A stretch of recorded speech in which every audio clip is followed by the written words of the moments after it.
Bonjour, pour ce numéro 18 des vidéos du vendredi, je vais me centrer sur un seul sujet, autour du chômage, et cela à cause de la sortie d'une étude de l'Institut Montaigne qui est sortie la semaine dernière sur la grande fracture du marché du travail. Cette étude met l'accent sur quelques points extrêmement intéressants. La première, elle rappelle ce que l'on sait déjà, c'est la corrélation entre chômage et niveau de qualification. Mais elle montre un fait nouveau qui est que le retard de qualification en France, en fait, provient quasiment exclusivement de la tranche des plus de 50 ans. On n'a pas formé dans le passé. Alors que contrairement à ce que l'on affirme souvent, quand on regarde la tranche des plus jeunes, hein, c'est-à-dire des moins de 30 ans, on est à des niveaux de qualification certes insuffisants, mais finalement comparables aux pays voisins. Alors pourquoi dès lors dit-on qu'on a un taux de chômage des jeunes plus élevé s'il y a une corrélation avec une qualification? Eh bien, comme le mentionne cette étude, c'est qu'on oublie de mettre dans le dénominateur tous les jeunes qui sont en formation encore, les étudiants. Et donc, si on repondère, on a un taux de chômage des jeunes qui est trop élevé, mais qui n'est pas plus élevé que les autres tranches d'âge. Donc ça, c'est la première remarque extrêmement importante. La deuxième, cette étude insiste sur l'effet de transformation de la cité post-industrielle qui pousse à une polarisation du monde du travail, avec finalement la disparition des classes moyennes, largement liée à l'automatisation, d'abord des tâches dans les usines et aujourd'hui dans les bureaux. Donc on a une cristallisation finalement aux deux extrêmes, avec le maintien d'emplois non qualifiés, qui sont de plus en plus dans des tâches non délocalisables et donc liées au service, et d'autre part une autre extrême des gens qualifiés qui prennent appui sur les technologies de l'information pour accroître leur efficacité, leur productivité et donc leurs revenus.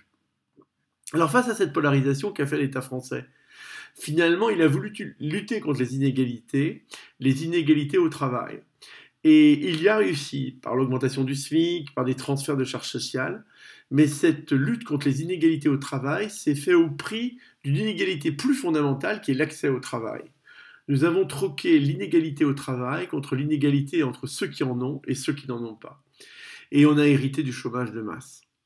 Euh, la deuxième chose, et ça revient aux propositions de nos citoyens, c'est qu'il est possible de lutter contre ce chômage de masse à une condition, c'est s'attaquer massivement au problème du travail non qualifié. Et ce, par un abaissement du coût du SMIC. Alors, il ne s'agit bien sûr pas de paupériser les gens qui sont au SMIC, puisque ça représente déjà des niveaux de revenus extrêmement bas par rapport au coût de la vie en France. Mais on peut le faire de deux façons.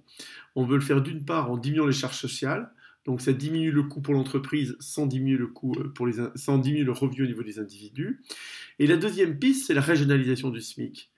Puisque nous avons un écart du coût de la vie lié au logement en France extrêmement important, entre à l'extrême les zones de l'Île-de-France et des grandes métropoles et à l'autre extrême des villes moyennes, on peut retrouver des marges de manœuvre en tenant compte des écarts de logement. Ceci permettrait aussi de redéployer des activités industrielles en France et dans les villes moyennes. Dernier commentaire extrêmement important aussi issu de cette étude, c'est que développer l'emploi non qualifié est souvent vu comme le fait d'enfermer des gens dans des positions sans avenir. C'est faux. Ce qui enferme des gens dans des positions sans avenir, c'est quand ils n'ont pas de travail du tout. Il n'y a pas de trappe au bas salaire. On voit très bien que quand on est rentré dans le travail, même par des tâches non qualifiées, s'il y a des processus de qualification, on a toutes les chances de progresser. Il n'y a pas de trappe à bas salaire. Donc on voit se dessiner clairement un plan d'action contre les vraies inégalités, c'est d'une part de redonner des emplois non qualifiés et d'autre part d'avoir un plan ambitieux de reconstruction d'une filière du travail manuel pour permettre à ces personnes qui ont accédé à l'emploi au niveau non qualifié d'acquérir des qualifications et donc d'aller rebondir vers cet autre côté de la polarisation, ceux qui bénéficient de la mondialisation. C'est un vrai défi, c'est tout l'esprit de nos propositions.